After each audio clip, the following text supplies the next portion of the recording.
Hey guys, Tony here, and I'm back again tonight to do a recent vinyl editions video. Um, I know I said I'd be slowing down on my vinyl purchases, and I know it probably doesn't look that way, but I definitely have. I just kind of haven't been spending as much.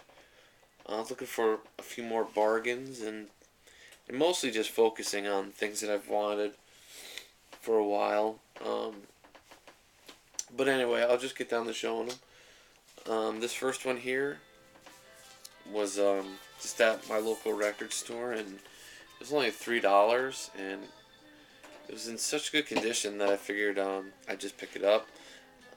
Just about everything I've heard by these guys I've liked, so I figured why not? I mean, plus the condition of it was just so good that I couldn't pass it up for $3. But it's Emerson, Lake and Palmer's Brain Salad Surgery, and it's just I haven't listened to this yet, but I am familiar with a few songs on it. This prog progressive rock group, I guess you consider them.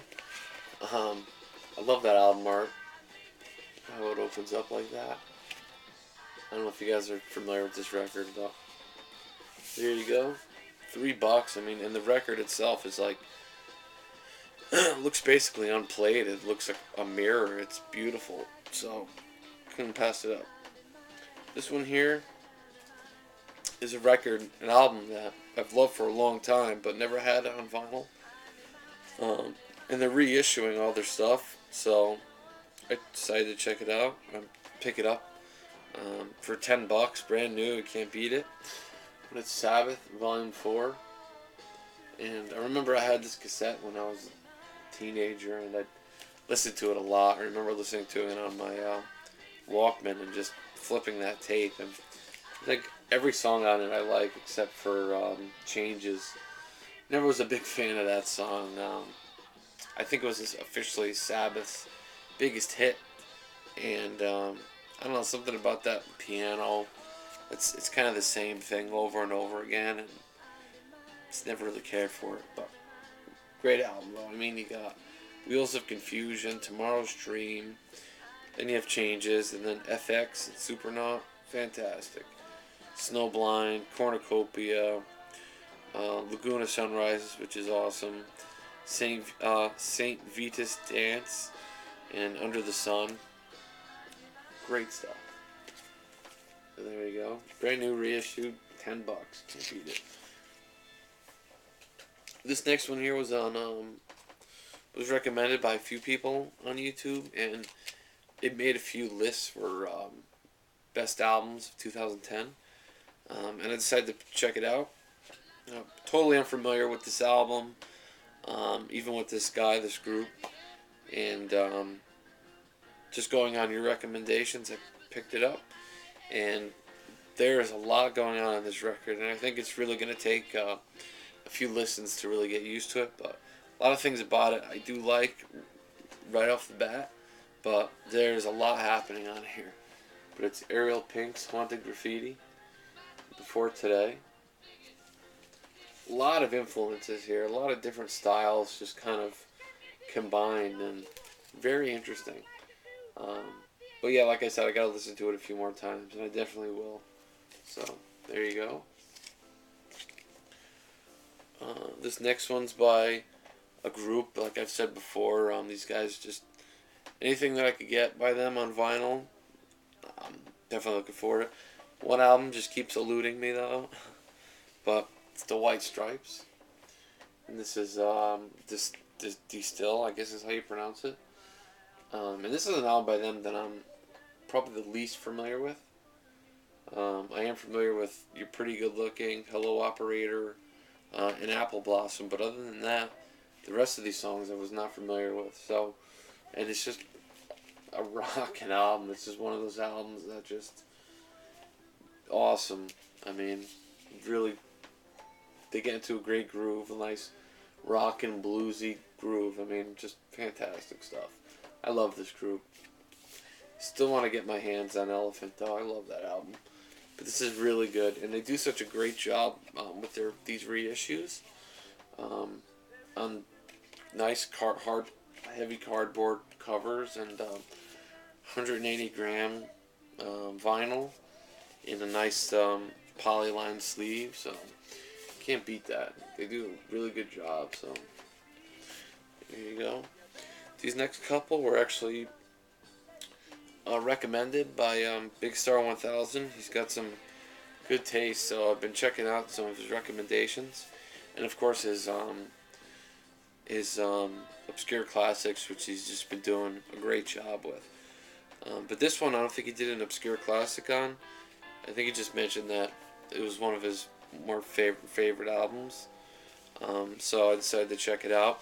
I do know a few tunes by this guy, but overall I'm not that familiar with him. So it's Elliott Smith, and the album is XO, and just him talking it up made me want to check it out. And they had it at the record store down the road, so I picked it up. I haven't listened to it yet, so I definitely have to. I opened it up today, and I'm probably going to give it a listen tonight. We'll see. So there you go.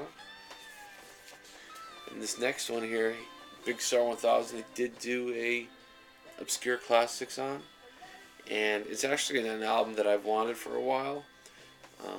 Everything I've heard by this guy, well, no, I shouldn't say that. A lot of stuff that I've heard by this guy I've liked a lot, and I just wanted this album, and I saw that he did an obscure classics on it, so I said, let me see if I can find a copy. And sure enough, they reissued it in the last year or two. But it's Nick Lowe's Jesus of Cool, and really neat pressing of this. It's actually, as Big Star 1000 said in his obscure classics, that this was released in the UK and I think everywhere else as Jesus of Cool. But I get maybe for some reason, I don't know, maybe in the States, they just, back then, they wouldn't release an album called Jesus of Cool. So they released it as pure pop for now people. And what's funny about this record is that they made it a double record, which I don't think it was originally. And if you open it up, it shows the cover for Pure Pop for Now People. And so if you look at it, it's actually like a reversible album where ideally you turn it all the way around, which I'm not going to try. But it has a double binding there, and it has the, see there, it says Pure Pop for Now People on the inside. It's hard to really see, but really neat. And it's actually on red and yellow vinyl. So I think it's supposed to be like, it's 2 discs. I think one has the original. I think it's actually a lot of the same tracks, but it's different. So I think one album is actually Jesus of Cool, and I think the other one is actually Pure Pop for Now People. I think. I don't know what was on each originally, so. But this album does have Cruel to Be Kind, if you're familiar with that. Heart of the City, which I've always loved that song. And yeah, it's just really cool release. And like I said, it's on red and yellow clear vinyl, which is really neat. I'll pull one out here. Here's the sleeve, like on notebook paper. They did a great job reissuing this, I gotta say. And here's the red bottom, which is neat. So, there you go.